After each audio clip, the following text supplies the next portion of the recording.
আসসালামু আলাইকুম সুপ্রিয় দর্শক মণ্ডলী।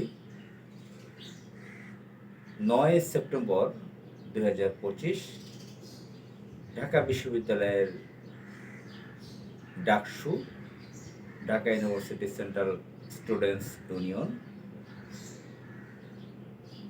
ছাত্রদের ছাত্র সংগঠন এটার নির্বাচন অনুষ্ঠিত হয়েছে।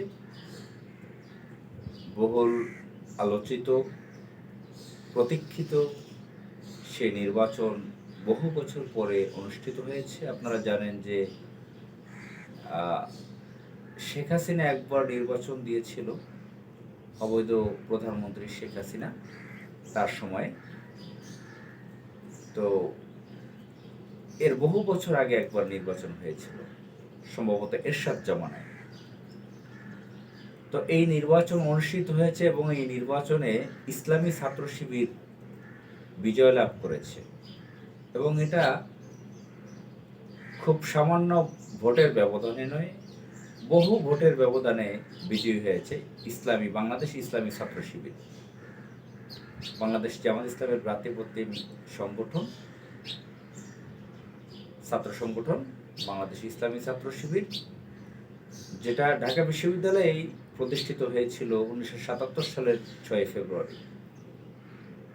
তো এই নির্বাচনের জন্য, এই নির্বাচনে কি হয় না না হয়, কোনো সন্ত্রাসী হামলা হয় কিনা, কোনো অরাজকতা হয় কিনা, আমরা হাজার হাজার ভাইয়েরা, মানুষেরা ঢাকা বিশ্ববিদ্যালয়ের আশপাশে আমরা অবস্থান করছিলাম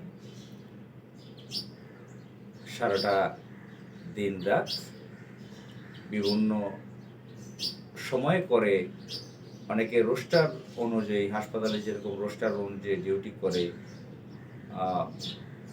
সেভাবে ডিউটি করেছে, যাতে কোনো অপ্রীতিকর ঘটনা ঘটতে না পারে, সন্ত্রাসী ঘটনা না ঘটতে পারে, সুষ্ঠুভাবে নির্বাচনটা অনুষ্ঠিত হতে পারে। সরকারের ল এনফোর্স এবং বিভিন্ন বাহিনীর লোকজন সেখানে নিয়োজিত ছিল, কড়া নিরাপত্তা ছিল। বাহিরে এটা ছিল যাতে বাহিরে এই যে ছাত্র দল, ছাত্র ইউনিয়ন সহ ভারতীয় যারা এজেন্ট বাংলাদেশে আছে, তারা যাতে কোনো নাশকতা তৈরি করতে না পারে, সন্ত্রাসী হামলা না করতে পারে। এটার বহু নজির আছে। বাংলাদেশ ইসলামী ছাত্র শিবিরের বিরুদ্ধে বাম, রাম, তথাকথিত সেকুলার এবং এই যে বিএনপি ছাত্র দল সকলে মিলে একত্রিত হয়ে হামলা করে। ইসলামী ছাত্র শিবির একটি অত্যন্ত আদর্শিক একটি ছাত্র সংগঠন, ইসলামিক সংগঠন। তো এটার বিরুদ্ধে প্রোপাগান্ডা বাংলাদেশের মিডিয়াগুলোতে, এটা নিয়ে আমি আরো কথা বলবো। বাংলাদেশের প্রথম আলো, ডেইলি স্টার সহ বিভিন্ন মিডিয়াগুলো এই ইসলামী ছাত্র শিবিরের বিরুদ্ধে, এই আদর্শবান একটি ছাত্র সংগঠন সম্পর্কে অত্যন্ত নেতিবাচক কথাবার্তা তারা লিখে প্রকাশ করে, প্রোপাগান্ডা চালায় তারা। এই ছাত্র শিবিরকে তারা পাকিস্তান ট্যাগ দিয়েছিল, তাদেরকে জঙ্গি বলে, মৌলবাদ বলে, সন্ত্রাস বলে, সাম্প্রদায়িক বলে, খুব বেশি বলে যে এরা স্বাধীনতা বিরোধী, এরা পাকিস্তানি। তো নিষিদ্ধ ঘোষিত ছাত্রলীগ এদেরকে পাকিস্তানি বলতো।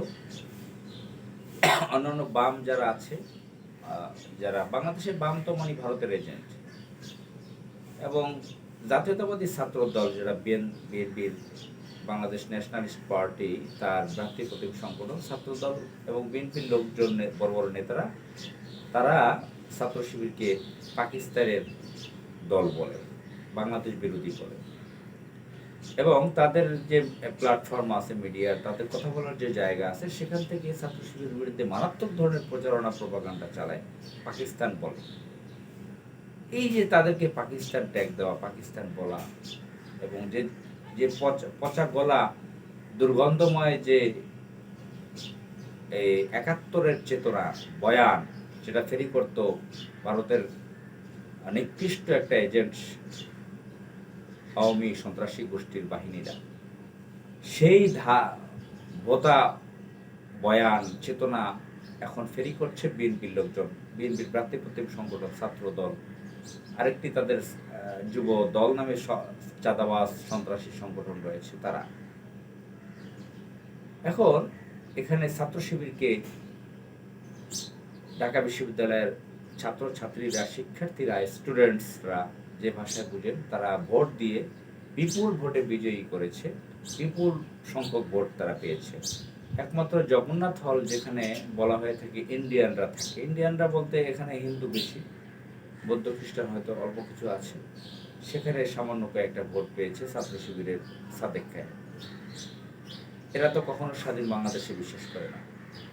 তো যাই হোক, আমি এতটুকু কথা বলতে চাই, এ বিষয়ে আরো অনেক কথা হবে, যে এই যে শিক্ষার্থীরা, স্টুডেন্টসরা যে রায়টা দিল, ভোটটা দিল ইসলামী ছাত্র শিবিরকে, আমি মনে করি এটা ইসলামী ছাত্র শিবিরকে রায় দেয়নি।